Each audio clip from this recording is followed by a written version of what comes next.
Bonjour à tous, bienvenue à Marseille devant cette boutique chez Henri pour cette émission spéciale vœux. Je suis ravie de vous retrouver, ça fait déjà un an qu'a eu lieu, le dernier c'est à nous et on débute ensemble une année 2024 très particulière puisque la Croix-Rouge française va fêter ses 160 ans. Nous ne sommes plus tout à fait les mêmes, c'est le thème de cette émission. Alors pourquoi? Eh bien on va en parler ensemble de vous, des défis que vous avez affrontés, des choix que vous avez faits. Faire des choix c'est difficile souvent, mais c'est indispensable pour être toujours là dans 160 ans. On en parle tout de suite, mais d'abord, allez, on rentre au jeu.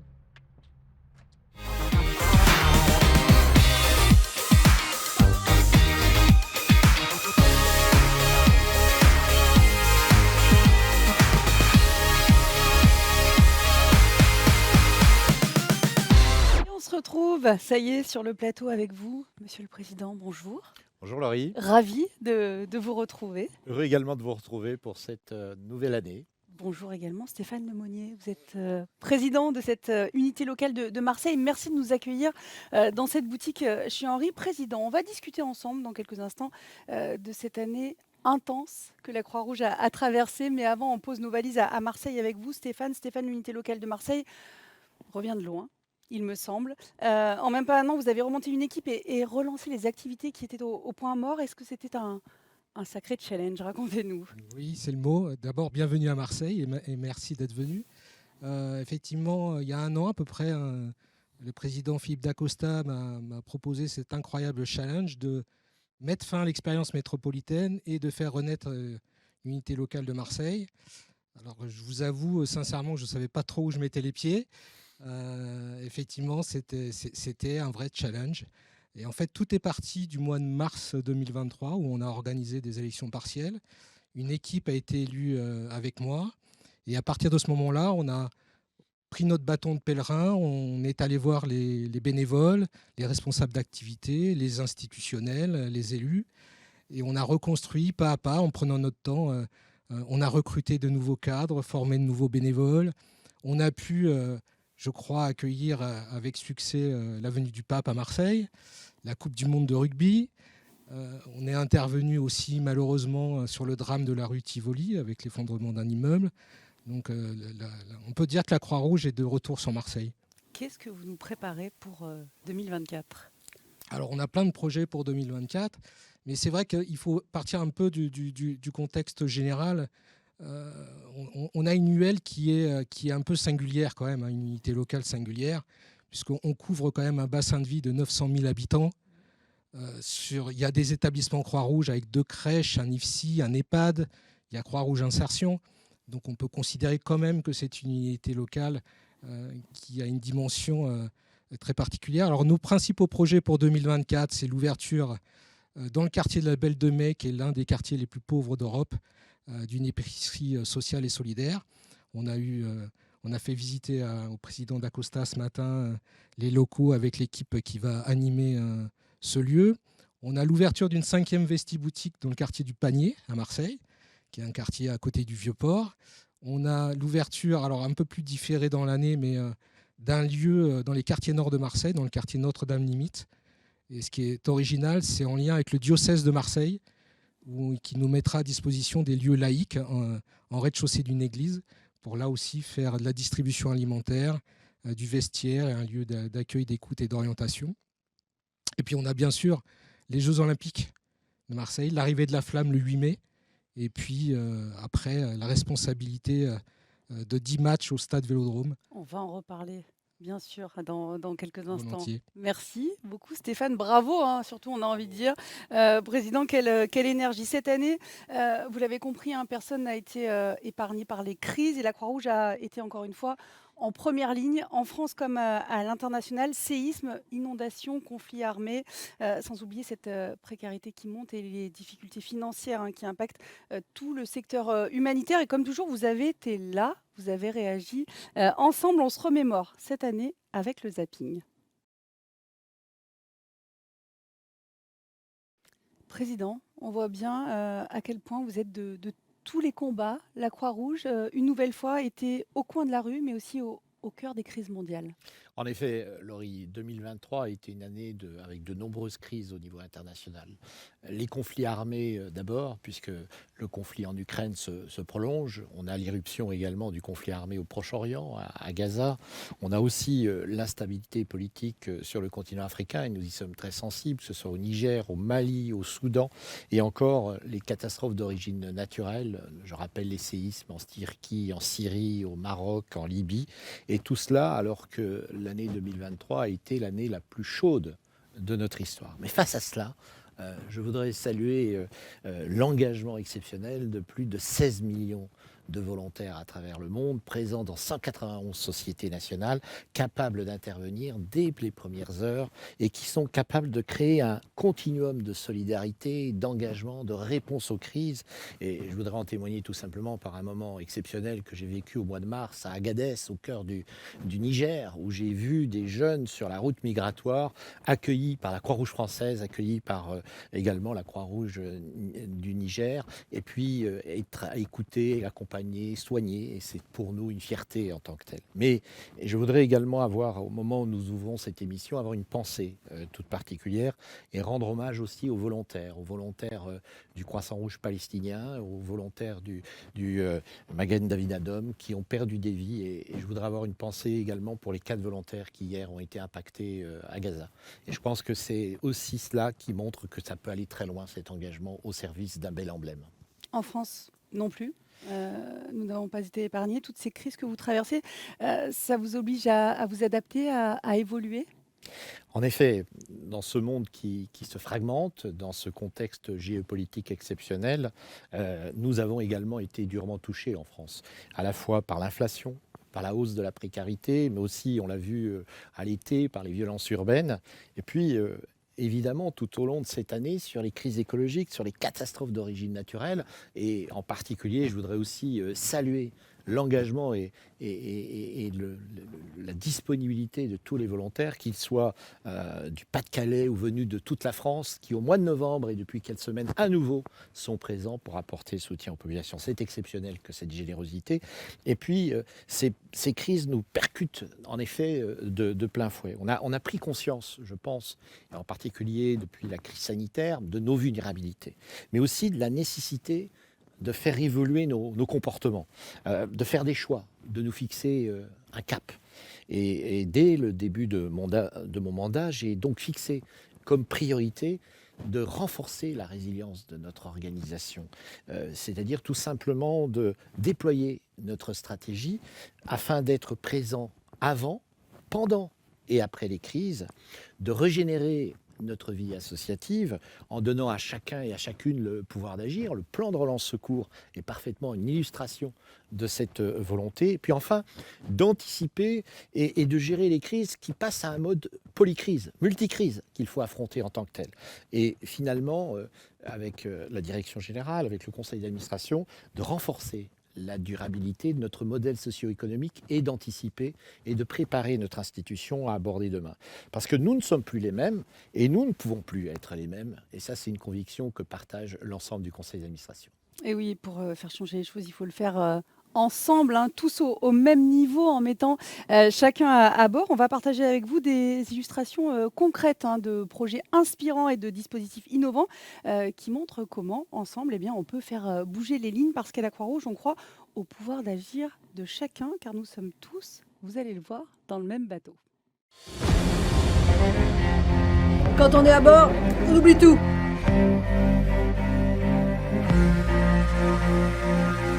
Qui sera le premier à bord? Allez, c'est parti!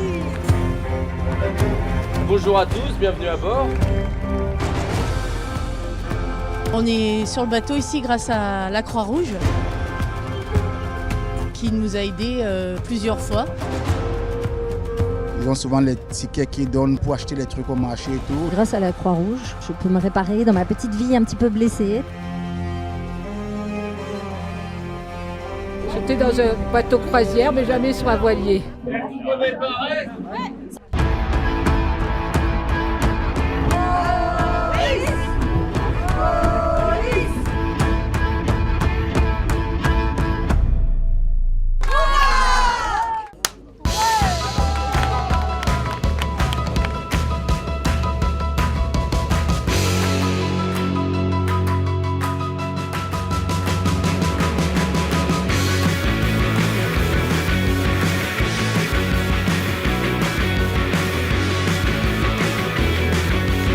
les vois heureux avec le sourire, c'est pas forcément évident parce qu'on a des personnes qui ont des problématiques de santé et on voit que les gens sont heureux. C'était vraiment une super journée.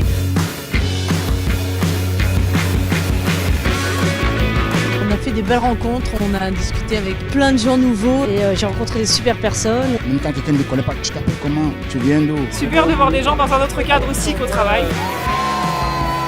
Et on est tous là sur le même bateau embarqué. On a déjà des matelots formés. Je pense qu'on peut partir tout seul maintenant. On va s'acheter un bateau et Allez.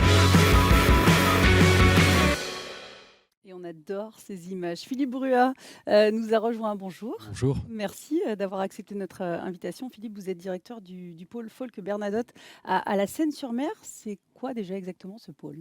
Alors, le pôle Folk Bernadotte a été créé en 1973, à l'origine un IM Pro, donc un institut médico-professionnel, et qui avait comme vocation déjà d'inclure des jeunes et des jeunes adultes dans la société, et donc au travers d'une inclusion qui est tout à la fois sociale et professionnelle. En 2004, nous avons ouvert un CESAD, donc section des services d'éducation et de soins spécialisés à domicile. Et enfin, en 2019, fin 2019, une entreprise adaptée. Je crois que nous allons peut-être en parler tout à l'heure. Mais effectivement, voilà, tout l'ensemble du pôle est vraiment dédié à l'insertion sociale et professionnelle de jeunes et de jeunes adultes. Oui, si on vous a fait venir, c'est parce que vous avez monté un super projet. C'est un food truck. Alors, ça, on connaît, hein, mais votre food truck, il n'est pas comme les autres, il me semble. Alors effectivement, ce que nous avons voulu, c'est concrétiser au travers vraiment d'une expérience qui est porteuse d'emploi, concrétiser notre capacité à former et à accroître les compétences de personnes. Et donc c'est précisément l'objet de cette entreprise adaptée qui aujourd'hui emploie 4 personnes et qui est avec une activité de restauration rapide et un food truck effectivement qui permet de matérialiser ce point de vente et cette capacité qu'a la Croix-Rouge à justement innover. Alors nous produisons en fait tout à la fois entre 120 et 140 menus jour au travers de cette restauration rapide. Et puis d'autre part, nous avons une activité traiteur et enfin un projet qui est à venir et qui doit être développé autour de la boulangerie et de la viennoiserie à destination de collectivités. Bravo à vous. L'insertion, ça revêt plusieurs dimensions pour vous. L'idée, c'est quoi? C'est de rendre les personnes le plus autonomes possible, c'est bien ça? Alors complètement autonomes et épanouis, donc au travers tout à la fois du développement de leurs compétences et de leurs capacités, puis également de leur savoir-être dans le monde du travail. Et donc précisément, l'entreprise adaptée vient matérialiser pour les jeunes qui sont en formation au sein de l'IME, avec les 10 métiers que nous enseignons, eh bien, va matérialiser effectivement cette capacité à travailler en entreprise, donc à être inclus vraiment dans la société et la vie active. Président, je crois que vous avez envie de réagir. Oui, d'abord bravo et merci à Philippe. C'est 2 choses formidables qui viennent d'être partagées.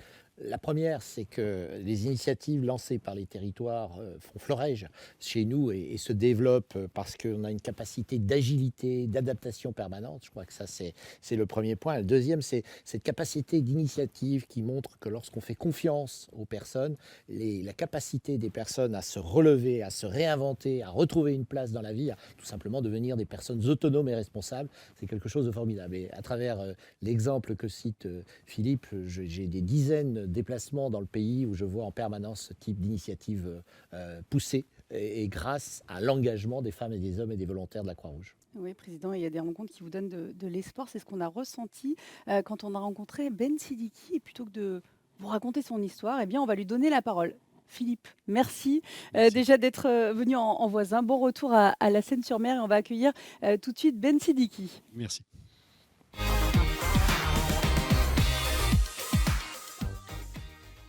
Bienvenue Ben Siddiqui, bonjour. Merci, bonjour. Vous avez 20 ans à 15 ans, on va raconter un tout petit peu votre histoire. Vous avez quitté tout seul la Côte d'Ivoire, votre périple a duré alors 2 ans. Vous avez traversé le Sahara, la Libye, la Méditerranée, l'Italie, puis vous êtes arrivé en France à 17 ans avec l'envie d'en découdre et vos efforts ont payé parce que vous venez de recevoir, bravo, le prix national des apprentis dans le secteur du bâtiment. C'est un prix remis par la Société nationale des membres de la Légion d'honneur. Ce parcours est dingue.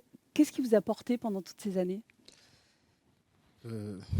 Merci déjà de me recevoir sur ce plateau. Et ce qui m'a porté sur ce parcours, c'est que avec les difficultés financières, et ma mère qui n'arrivait pas à subvenir à nos besoins et notre scolarité également, et du coup, bon, j'ai décidé de partir, de ne pas baisser les bras, de tracer mon chemin. Et afin de pouvoir continuer et de ne jamais abandonner, comme elle me le disait tout le temps, la seule chose qui ne te trahira jamais, c'est ce qui est dans ta tête, c'est-à-dire ce que tu vas apprendre. Donc c'est ce qui m'a poussé à partir et de ne jamais rien lâcher et de me surpasser en plus. et sur votre route, vous avez croisé le chemin de la Croix-Rouge. À quel moment?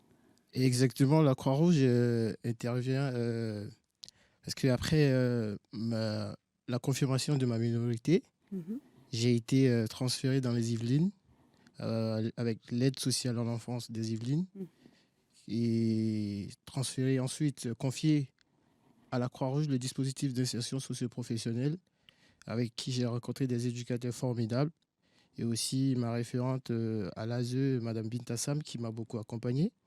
Et c'est dans ce contexte-là j'ai eu à faire plusieurs activités avec la Croix-Rouge, le défenseur des droits des enfants avec monsieur Éric Delemar sur ce projet-là. Et la Croix-Rouge aussi, ils m'ont poussé, ils m'ont toujours dit, ouais, si tu as la capacité, tu peux continuer, ne jamais abandonner. C'était dans ce même contexte-là que j'ai également continué avec un CAP que j'ai obtenu avec la mention. Et par la suite de cela, je continue en ce moment avec un bac professionnel. Parce que vous vous êtes pris de passion pour le bâtiment. Pourquoi? Est-ce que quand on a tout quitté, on a envie de bâtir quelque chose? Oui, exactement, parce que ce que je veux dire, c'est que quand tu pars de rien et que tu as envie de reconstruire une vie, la seule chose qui vient dans ta tête, c'est de construire quelque chose de palpable, quelque chose que les gens voient sortir, comme le secteur du bâtiment.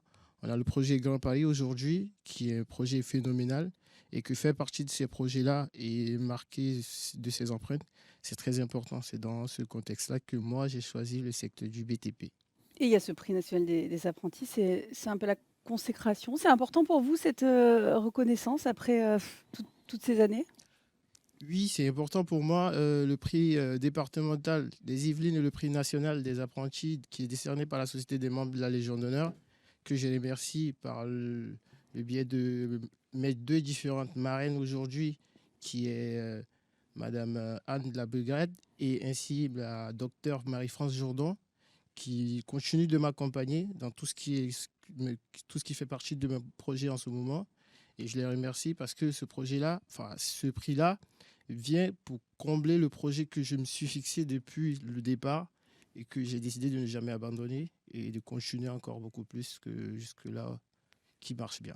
Et on vous le souhaite. Merci d'être venu nous raconter votre histoire et bravo. Effectivement, Président, on peut dire bravo. On va continuer à vous suivre. Tout ce qui est fait pour moi, sans moi, est fait contre moi, disait Gandhi et Nelson Mandela. Donner à chacun le pouvoir d'agir, c'est valoriser la participation et les compétences des personnes que vous accompagnez. Et il y a un de vos établissements qui l'a bien compris en créant un tiers-lieu au beau milieu d'un EHPAD, un lieu ouvert sur l'extérieur où se côtoient, vous allez voir gaiement, plusieurs générations et qui a tout misé sur la participation des personnes âgées, buvettes, ateliers créatifs, jeux. On va découvrir ce tiers-lieu pas comme les autres, baptisé fort à propos, La Ruche. Les filles, je suis en retard, je sais. Madame, bonjour.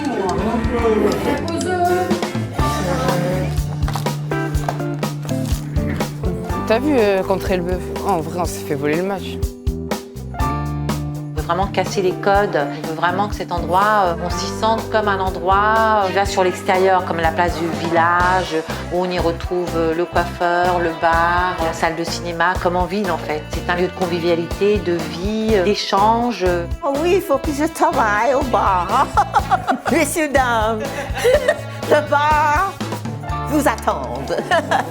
Bonjour. Bonjour. Ça, je prends quoi?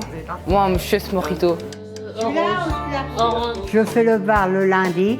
Je sers les gens pour les boissons. J'aime bien voir des gens et puis j'aime bien voir les enfants. Puis je suis contente et puis ça me fait du bien. Oh oui, moi, il faut que je bouge.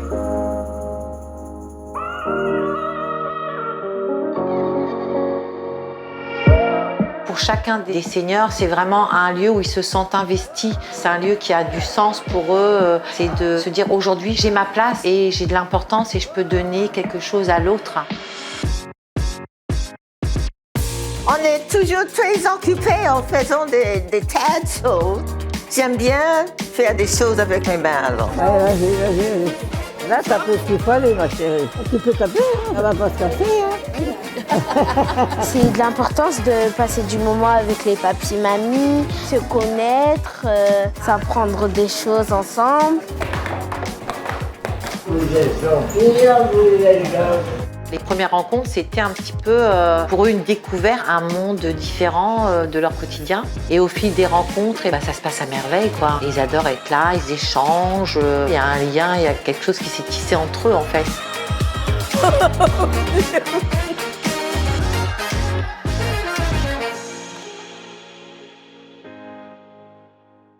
La ruche, un tiers-lieu décidément pas comme les autres. Bonjour Nathalie Smirnov. Bonjour Laurie, bonjour Président. Bonjour Et, Nathalie. bonjour à toutes et à tous. Merci Madame la Directrice Générale d'être avec nous. Vous avez vu cette vidéo, c'est dingue hein, ce qui se passe dans cette EHPAD. On voit que c'est essentiel que les personnes accompagnées soient moteurs. Il y a plus de 600 établissements à la Croix-Rouge. C'est un objectif important, cette notion de participation.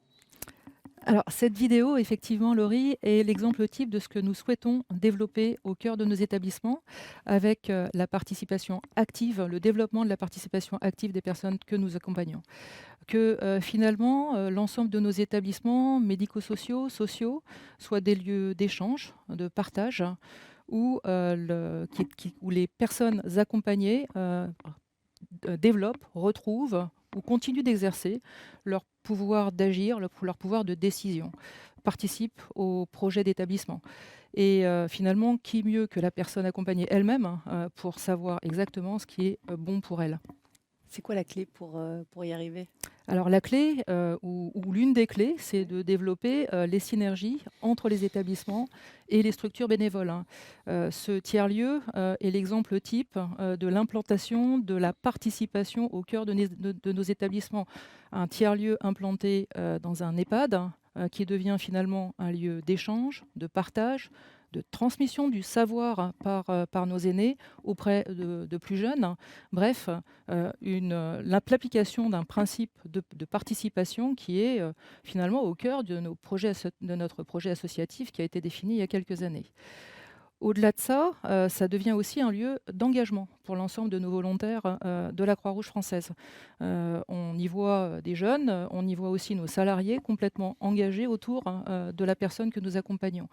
Et là, je viens à la déclinaison de la stratégie 2030 dans l'ensemble de nos établissements, qui est vraiment de faire de chacun de nos établissements, au-delà du fait qu'il doit être à l'équilibre et avoir un modèle économique soutenable sur le long terme, c'est bien aussi que de devenir un lieu de résilience, un lieu d'engagement très fort, où on va pouvoir faire rayonner les valeurs de la Croix-Rouge et finalement développer l'action de la Croix-Rouge auprès des plus fragiles. Et donc, je pense qu'il y a de nombreuses initiatives aujourd'hui qui naissent dans l'ensemble des territoires. La ruche, c'est un exemple. Il y en a d'autres. Les comités de proximité nous permettent de développer ces initiatives, encore une fois, de synergie entre l'action bénévole et l'action dans nos établissements. Et on va se projeter sur la suite, sur demain. Vous allez avoir besoin évidemment de tout le monde, à commencer par les jeunes. Pourtant, on dit souvent de cette génération qu'elle manque d'engagement. Alors, mythe ou réalité, on vous laisse trancher avec un petit peu d'ironie. Non mais les jeunes d'aujourd'hui, vous les avez vus ? Ils sont mous. Ils restent enfermés chez eux et ne se parlent plus que sur Discord. Les jeunes jouent à des jeux violents.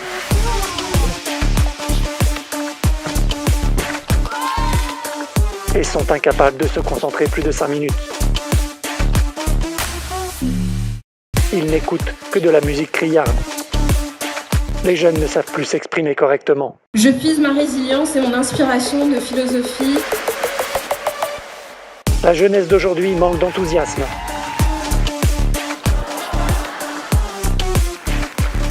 Les jeunes sont désœuvrés.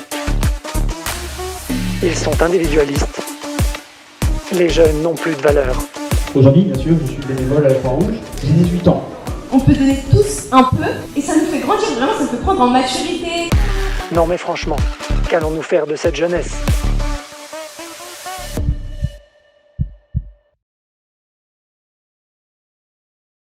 Alors, Président, qu'est-ce qu'on va faire de cette jeunesse ? Je crois que tout est dit dans la vidéo. J'ai l'intime conviction que la Croix-Rouge française a une responsabilité particulière, celle de casser les clichés et de témoigner et d'un discours optimiste et d'une énergie extraordinaire du côté de notre jeunesse. À la Croix-Rouge française, les jeunes sont pour nous à la fois une source d'inspiration, une source d'engagement, une source d'énergie qui change tout le regard que porte notre société sur la Croix-Rouge française. Faut-il le rappeler, puisque 40% de nouveaux bénévoles ont moins de 30 ans au sein de la Croix-Rouge française, c'est un chiffre remarquable. Et les jeunes sont à la fois une force de transformation, mais plus que ça encore, ils nous apportent des thématiques, des réflexions sur de lutte contre les violences sexistes et sexuelles, sur les discriminations, sur la technologie, sur l'innovation, qui fait de la Croix-Rouge française aujourd'hui. Certes, nous sommes la première association du pays, mais plus encore, nous sommes une association jeune, malgré nos 160 ans dont on parlera tout à l'heure. Mais c'est aussi le message qu'avec Nathalie, nous avons porté lors du festival Jeunes et Engagés. C'est de dire qu'à la Croix-Rouge, il y a à la fois un mot fort qui est le mot confiance. La Croix-Rouge fait confiance aux jeunes. La Croix-Rouge reconnaît les jeunes tels qu'ils sont et pas tels qu'on les rêve ou tels qu'on les souhaiterait, mais comme ils sont. Et la Croix-Rouge leur permet de découvrir quelque chose d'essentiel pour la vie, des outils pour la vie, c'est des compétences qui changent tout. On parle de soft skills ou d'autres qui, à un moment donné, dans leur chemin de vie intime ou professionnel, changent tout. Et à la Croix-Rouge, la jeunesse, c'est la vie aujourd'hui et la vie de demain qui se construit avec eux. Nathalie, vous avez combien de jeunes salariés et d'apprenants à la Croix-Rouge? Et est-ce que c'est difficile de les recruter? Alors, difficile de les recruter, non, je ne crois pas. Nous avons 18 000 étudiants aujourd'hui dans nos instituts de formation. Et les établissements de Croix-Rouge Compétences sont très prisés par les étudiants. Et au-delà de ça, nous avons 30% à peu près de nos salariés qui ont moins de 35 ans. Donc non, nous recrutons chaque année, grâce à l'engagement, aux valeurs de la Croix-Rouge et au sens de l'action de la Croix-Rouge, de nombreux jeunes qui souhaitent s'engager dans les métiers de la solidarité. Et ils ont des parcours et des envies diverses. Nous avons bien évidemment des étudiants qui ont été formés au métier du médico-social dans nos instituts et qui vont rejoindre un de nos établissements. Nous avons des services civiques qui découvrent l'association Croix-Rouge et qui vont vouloir s'engager plus durablement en rejoignant la Croix-Rouge en tant que salariés. Je pense aussi, bien évidemment, aux collégiens qui vont suivre un parcours option Croix-Rouge et qui vont vouloir ensuite s'engager plus durablement dans le bénévolat, dans l'unité locale du collège.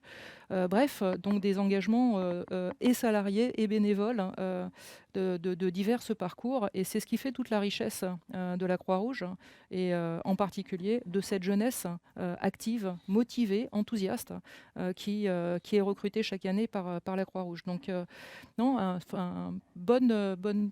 un puissant moteur d'attractivité que nos valeurs, bien évidemment, Croix-Rouge française. Et aujourd'hui, de moins en moins de difficultés pour motiver ces jeunes à nous rejoindre et à finalement nous bousculer dans nos modes de management, dans nos modes de direction dans nos structures salariées et qui finalement construisent la Croix-Rouge de demain qui va devoir affronter tous les défis de leur génération. Oui, parce qu'il y a un agenda président 2024 qui est plutôt ruche, on va dire, en événements. Si on ne devait en citer que 2 présidents. Tout d'abord, les 160 ans de la Croix-Rouge française. Je rappellerai que Henri Dunant a créé 2 œuvres dans sa vie. La première, c'est la création du Comité international de la Croix-Rouge.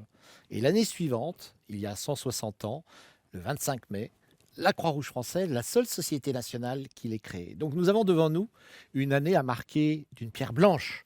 Et nous allons célébrer ensemble ces 160 ans. C'est une histoire qui rejoint l'histoire du pays, qui rejoint les grandes heures du pays, les grandes crises, les conflits également du XXe siècle, mais qui a traversé les époques.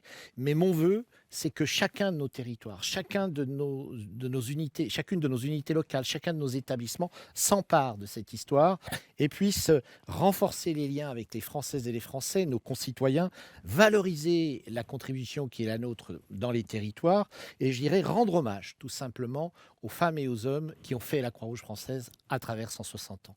Et de cette façon-là, démontrer que ces femmes et ces hommes ont bâti une institution qui est là, qui est présente au cœur de la cité, dans les campagnes, en milieu rural, en milieu urbain, et que nous avons la responsabilité d'être des passeurs, des bâtisseurs de ponts entre ces générations et les générations dont nous venons de parler qui vont prendre en charge la Croix-Rouge de demain.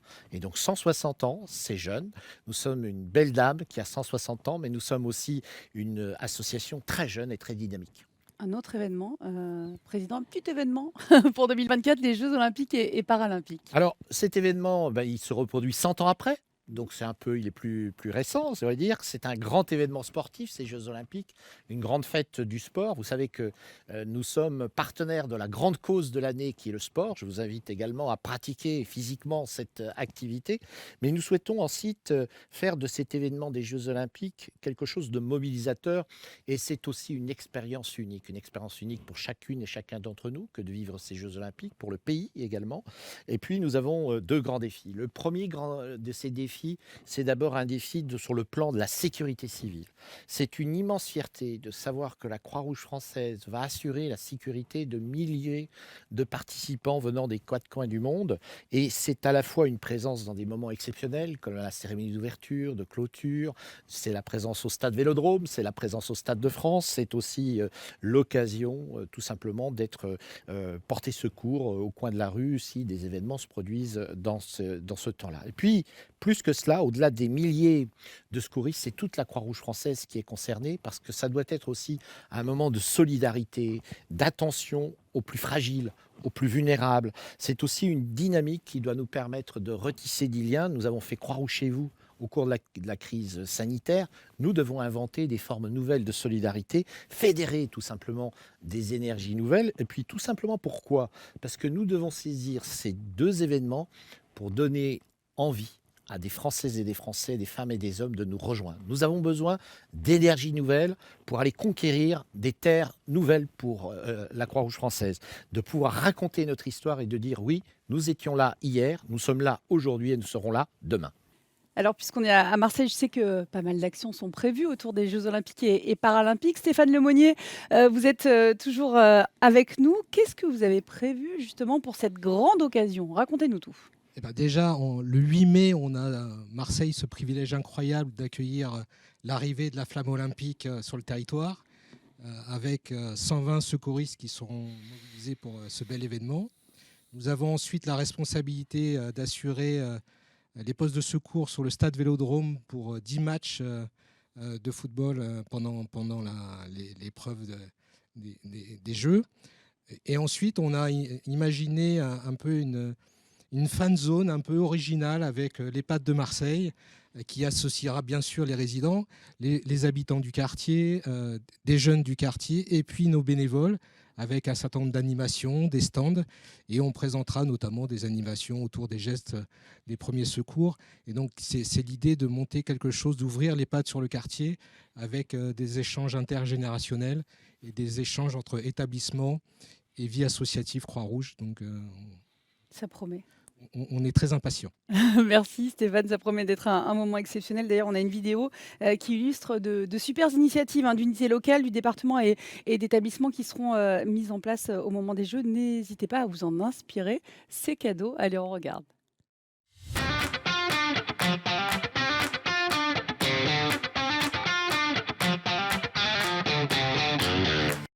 Nos aînés, ils ont plein de choses à nous apporter. Des Jeux Olympiques, ils en ont vécu un paquet. Et ils ont encore cette envie et cette force en eux de participer à la vie de la société. Et on s'est dit que la bonne idée, c'était très certainement de faire une fan zone. Une grande fête avec nos résidents, les salariés de l'établissement, le quartier. On a très envie aussi de faire venir des enfants. On a nos résidents qui spontanément nous ont dit « Nous, on veut tenir un stand avec des confiseries, des bonbons, faire des maquillages avec le drapeau français. » Et puis aussi, surtout, et c'est ça qui nous plaît beaucoup, avec les équipes bénévoles de la Croix-Rouge française. Ces rencontres-là, elles vont être belles et riches.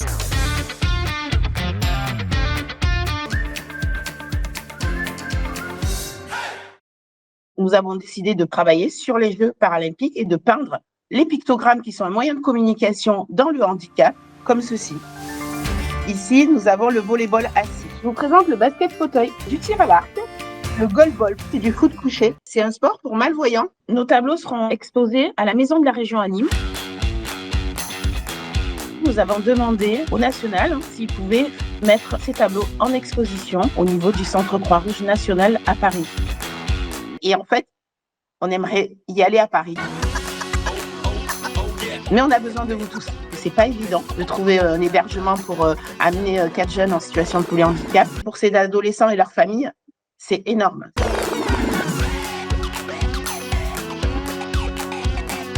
L'idée, c'est d'aller avec une classe de 5e par collège, de créer des challenges entre les élèves de la classe par une animation ludico-sportive pour les faire porter ensemble les valeurs de la Croix-Rouge et les valeurs de l'Olympisme, bien sûr, pour les faire avancer sur cette compréhension de ces valeurs communes, la réussite ensemble.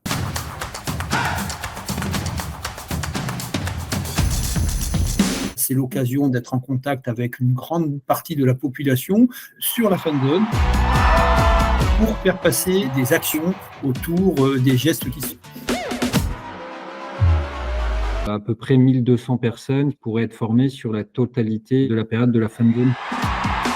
On diffusera en permanence des petits diaporamas sur les valeurs de l'Olympisme et de la Croix-Rouge, les dangers de la vie quotidienne, les gestes simples face à l'urgence, le katakit. Ça va nous permettre de donner une activité dans le cadre des JO à d'autres bénévoles que des secouristes à la Croix-Rouge. Les Jeux Olympiques, ça ne concerne pas que les secouristes. Il s'agit d'inclure tout le monde autour de ce projet. Le seul conseil que je pourrais donner, c'est aller ouvrir les portes. C'est l'occasion d'aller au-devant des collectivités. Ce sont des idées qui sont faciles à mettre en œuvre. Il faut juste la mobilisation de tout le monde et ça, on l'a déjà. Osez, soyez volontaires, on pourra faire de grandes choses.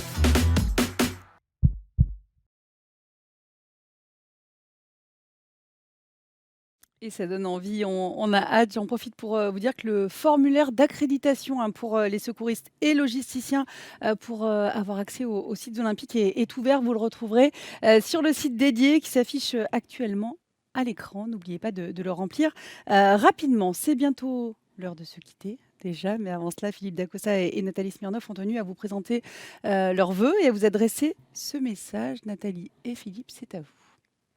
Merci Laurie. En effet, le contexte est difficile et incertain, mais les défis sont nombreux, tant pour la Croix-Rouge française que pour chacune et chacun d'entre nous.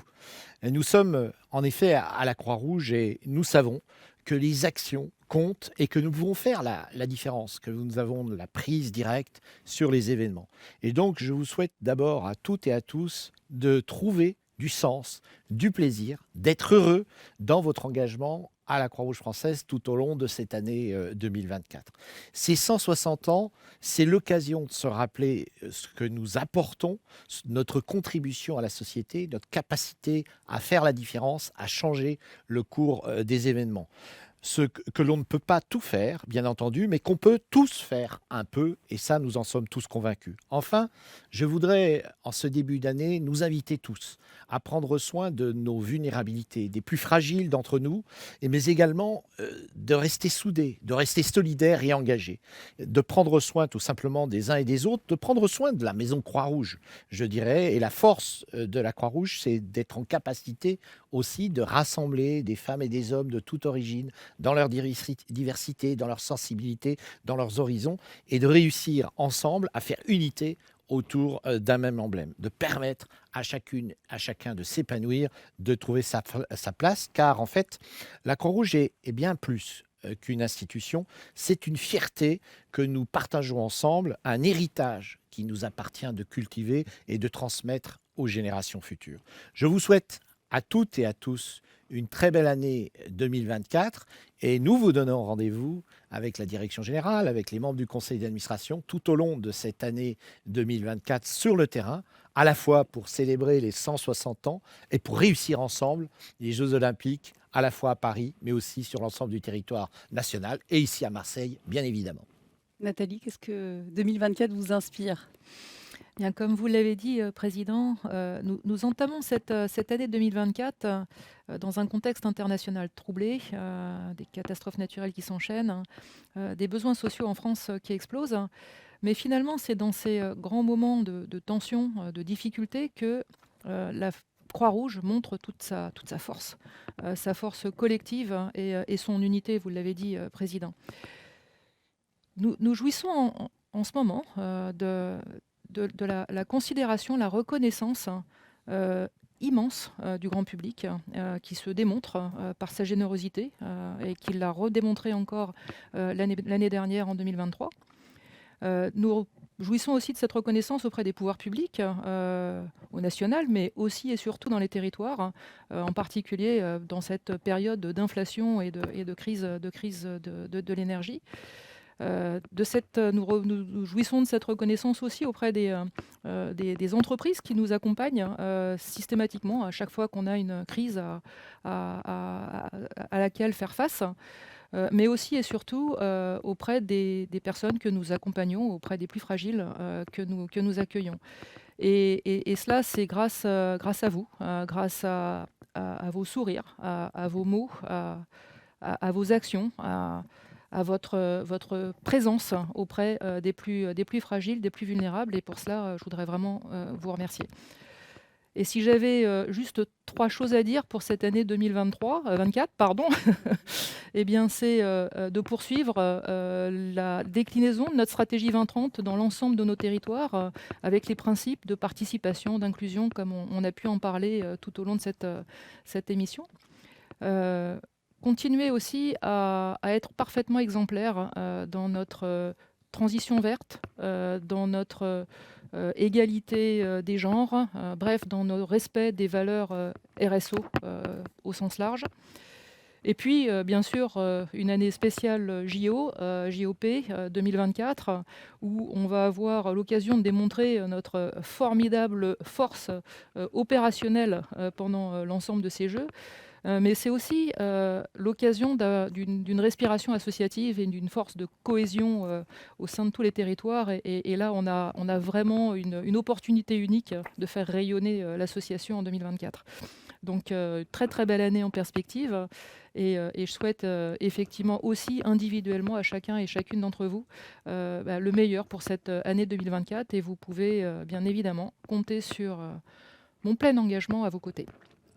Merci à tous les deux. Ça y est, le premier C'est à nous 2024 se termine. Je tenais moi aussi à tous vous présenter mes meilleurs vœux pour cette nouvelle année. À remercier aussi ceux qui m'ont aidé à préparer cette émission, en particulier Estelle Burger et Marine Bougnol. Et on va se quitter avec une dernière vidéo, Nathalie, présidente, qui met à l'honneur l'engagement de tous, 365 jours par an. Regardez et merci à tous. Jamais j'aurais cru que je pourrais me lever volontairement à 5h du mat pour monter une tente. Mais jamais j'aurais cru passer de si bonnes vacances en bossant dur. Jamais j'aurais cru que j'irais passer une soirée dans le froid et que j'aurais envie de recommencer. Jamais j'aurais cru qu'une sortie en vélo, ça pouvait être aussi intense. Jamais j'aurais cru me marier en m'étouffant. Non mais jamais j'aurais cru aimer passer mes samedis à l'épicerie. Jamais j'aurais cru tenir ma propre boutique. Jamais j'aurais cru qu'on pouvait être si content d'aller chez le dentiste. Jamais j'aurais pu croire que la fin d'une enquête, ça pouvait ressembler à ça. Jamais j'aurais cru passer une journée en prison et en ressortir avec le sourire. Jamais j'aurais cru que c'était aussi bien d'être tous dans le même bateau. Jamais j'aurais cru trouver ici une vraie famille. Nous, on croit en vous, 365 jours par an.